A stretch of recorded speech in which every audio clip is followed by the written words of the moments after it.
네, 여러분 안녕하세요. 비가 오는 9월 11일 월요일 아침입니다. 오늘 함께 나눌 좋아서 나누는 큐티, 줄여서 조티.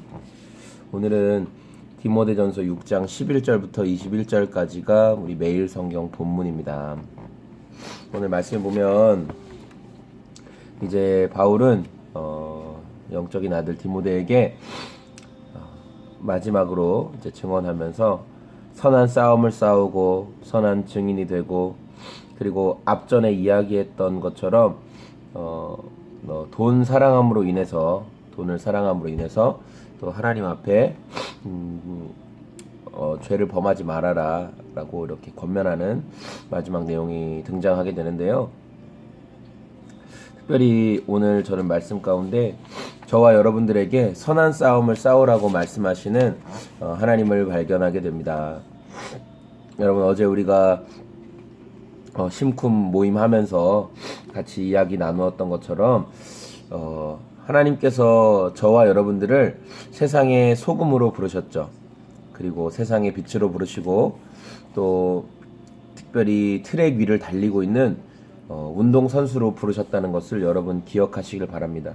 하나님은 오늘도 저와 여러분들이 이것들을 피하고, 11절에 나오는 이것들을 피하고 의와 경건과 믿음과 사랑과 인내와 온유를 따르라고 이야기합니다. 믿음의 선한 싸움을 싸워서 영생을 취하라고 말씀하시는데, 이것들은 뭐냐면 여러분 돈 사랑입니다.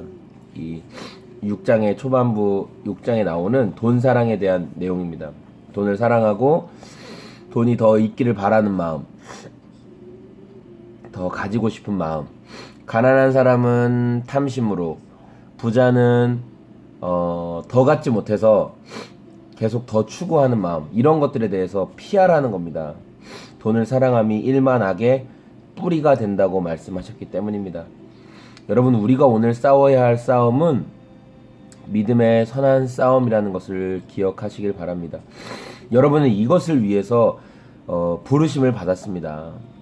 여러분의 증인으로서의 삶의 자리는 믿음의 선한 싸움을 싸워가는 모습으로 증명이 되는 것입니다. 오늘 우리가 믿음의 선한 싸움을 싸우기를 원하시는 하나님 앞에 여러분들 세상이 원하는 돈과 힘과 권력과 숫자와 화려한 건물의 크기와 이런 것에서 여러분 위안을 찾지 마시고, 하나님께서 여러분 한 사람을 통한 보내신 자리, 여러분이 있는 자리, 그곳이 여러분의 하나님께서 보내신 낚시터입니다. 예. 하나님 여러분을 사람 낚는 업으로 부르셨잖아요. 그렇죠? 그럼 거기가 여러분의 낚시터죠. 여러분 그 낚시터에서 합당한 영혼이 어디에 있는지, 그리스도의 제자로 세움받을 합당한 영혼이 어디에 있는지를 찾으시고 교제하시고 관계하시고 그를 제자화하는데 선한 싸움을 싸우시는데 오늘도 집중하시길 소망하고요. 둘째로, 저는 인간의 모습을 보면서 우리가 사람의 평가가 아닌 주님의 평가를 바라봐야 한다라는 것을 제가 묵상하게 되었어요. 이 에베소 교회에 들어와 있는 거짓 교사들은 사람의 평가를 좋아했습니다. 사람의 평가를 받기 원했습니다. 그래서 그들은 자극적인 말도 하고요, 막 되게 막 금욕적인 모습을 보여주기도 하면서 우리가 이만큼 거룩한 사람입니다, 우리가 이만큼 대단한 사람입니다 라는 것을 티내기를 좋아했죠. 그런데 적어도 복음의 참된 진리 가운데 거하는 사람들이라면 사람의 평가보다 하나님의 평가를 바라보고 해야 된다는 거예요. 물론 사람의 평가를 무조건 무시하고 살 수 없죠. 사람이 보기에도 저거 분명히 잘못된 거고 너무나 큰 도덕적, 윤리적, 또 우리나라의 법으로도 다 죄를 짓고 있으면서, 예를 들어 폭력을 행하고 있으면서 나는 이거 폭력이 아니다, 이거 하나님께서 기뻐하시는 사랑의 매다, 그거는 미친 사람이죠. 그게 아니라 여러분이 어떤 일을 할 때 여러분이 주님을 위해서 정말 마음을 다해서 성경이 말씀하시는 그 믿음 안에서 여러분이 액션을 취했는데 사람들과의 관계가 틀어질 수 있죠. 누군가가 너에 대해서 실망했다 말할 수도 있을 것이고요. 그러나 그런 상황에서 우리가 대부분 감정이 요동치고 내가 이래서는 무엇 하나, 내가 이렇게 할 필요까지가 있나 하면 스스로 위축되어 버린다는 것이죠. 그런데 그것은 사람의 평가를 바라보는 모습이기 때문에 그런 거고요. 우리가 하나님의 평가를 바라볼 때 끝까지 밀어붙이고 끝까지 나아가야 될 영역이 있다는 것을 저는 오늘 말씀 가운데 묵상하게 되었어요. 본디오 빌라도가 예수님에게 13절에 보면 본디오 빌라도 앞에서 선한 증언을 하신 예수님이라고 말씀하시는데, 빌라도는 예수님을 놔주기를 원해서 적당한 말로 예수님에게 타협을 하기를 원했습니다. 그래서 계속 물어보잖아요. 네가 정말 유대인의 왕이냐? 뭐 너가 이렇게 했냐? 그냥 내가 한마디만 하면 너 놔줄 수 있는데 너 왜 자꾸 나한테 이렇게 고압적인 자세로 나오냐? 나한테 꿇어라. 이렇게 계속 얘기하죠. 본디오 빌라도의 그 말투인즉슨. 그런데 예수님께서 십자가의 길을 가셔야 하기 때문에 하실 말씀을 하시잖아요. 십자가의 길을 가셔야 되기 때문에.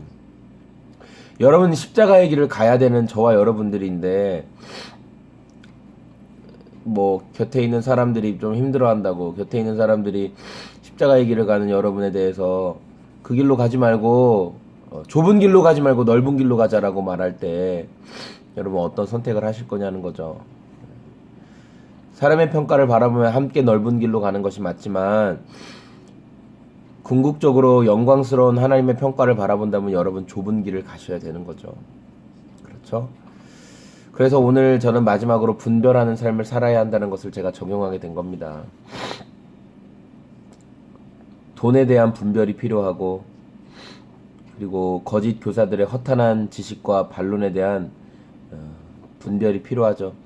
여러분, 오늘 삶의 선택의 여러 가지 영역에서도 분별이 필요하죠.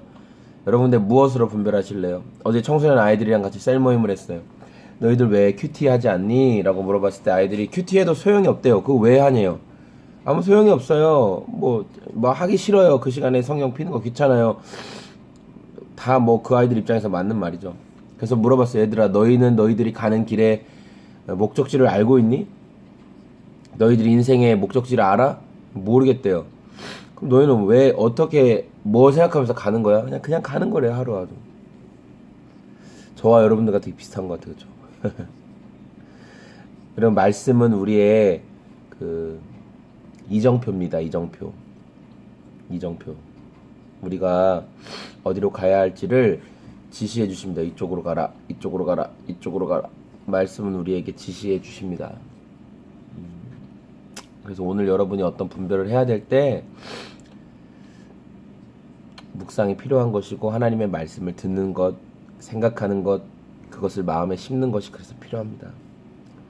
왜냐하면 말씀이 우리에게 바른 선택을 내릴 수 있도록 지혜를 주시기 때문이죠. 오늘 저와 여러분들을 다시 한번 분별할 수 있는, 특별히 말씀을 통해서 분별할 수 있는 저와 여러분들의 하루가 되시기를 소망합니다. 여러분, 우리는 오늘도 믿음의 트랙을 뛰고 있습니다.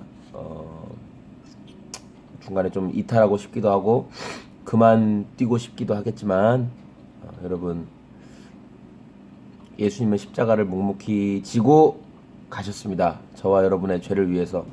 여러분이 오늘 묵묵히 지고 가야 할 길이 어디입니까? 여러분의 트랙에서 예수님과 함께, 관계라면 관계의 트랙에서, 또 진로라면 진로의 트랙에서, 일이라면 일의 트랙에서, 섬김이라면 섬김의 트랙에서, 인내라면 인내의 트랙에서 여러분 끝까지 믿음의 경주를 포기하지 말고 싸우시기를 소망합니다. 오늘도 예수님과 함께 승리하십시오. 안녕히 계세요.